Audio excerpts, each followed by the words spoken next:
Légende dans le monde de l'édition pour enfants, Tommy Ungerer répond aux quelques grandes questions philosophiques que l'on peut se poser très jeune.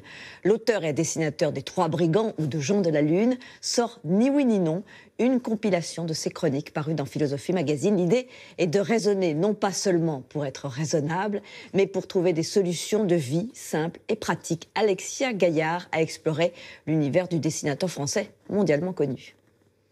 À la fenêtre, on entend les cloches des vaches dans les champs. La lande chemise. Tommy Ungerer ne risque pas de tomber en enfance, il y est toujours resté. Réajustez votre chapeau.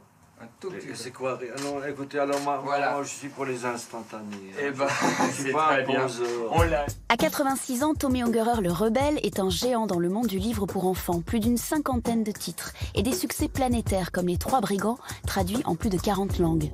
Le dessinateur alsacien a même son musée à Strasbourg depuis 2007, un royaume peuplé de bébés nuages, de jolies chauves-souris ou de serpents liseurs. Je suis vraiment un champion de l'absurde. C'est archi simple, n'est-ce pas? Un éléphant au-dessus d'une fourmi, ben, ça peut être un ciel gris. L'absurde, c'est le début, en fin de compte, du surréalisme.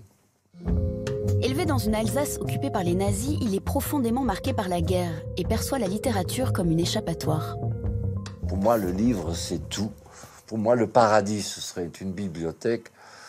Et j'ai quand même vu, à l'époque des nazis, nous avons dû brûler des livres français. Mais quand les Français sont revenus au lycée, ils ont brûlé toute la bibliothèque allemande, avec tous les classiques comme Schiller et Goethe. Et quand les Français ont brûlé leurs livres, ça sentait plus le cuir que le papier, parce que c'était des œuvres reliées, qui étaient là depuis 150 ans dans la belle bibliothèque du lycée. Alors je suis l'une des rares personnes qui ai vu 2 fois des bûchers. Dans son dernier livre, Ni oui ni non, il répond à une centaine de questions posées par des enfants, à toutes leurs questions. Je l'ai dit toujours, il faut encourager les enfants à poser des questions. L'éducation, elle est dans la curiosité. On n'est pas là pour être supérieur aux enfants, on est là pour avoir un dialogue avec eux, en égaux. Si Tommy Ungerer dit tout aux enfants, quitte à les bousculer, c'est pour mieux les préparer à certaines réalités. Son imaginaire et ses dessins engagés deviennent le sésame pour mieux comprendre notre monde. Pratiquement tous mes livres d'enfants sont des livres engagés. Pour la réhabilitation, au début, d'animaux qui sont détestés, etc. On y retrouve la guerre, c'est contre le racisme, contre la violence, contre toutes ces choses-là. Et alors là, évidemment, on m'a tapé dessus, tous les pédagogues, parce que je les disais de façon directe et sans embâge. Quand je pense avant la guerre, quand on regarde un Benjamin Rabier, par exemple, ou même du côté allemand, le Struwwelpeter ou le Max et Moritz, je n'ai pas inventé ça, c'était déjà là. C'est à New York dans les années 60 que Tommy Ungerer fait ses armes de dessinateur satiriste au New York Times, avant de percer dans les livres pour enfants. Le subversif Tommy Ungerer dessine aussi des affiches qui font trembler l'Amérique.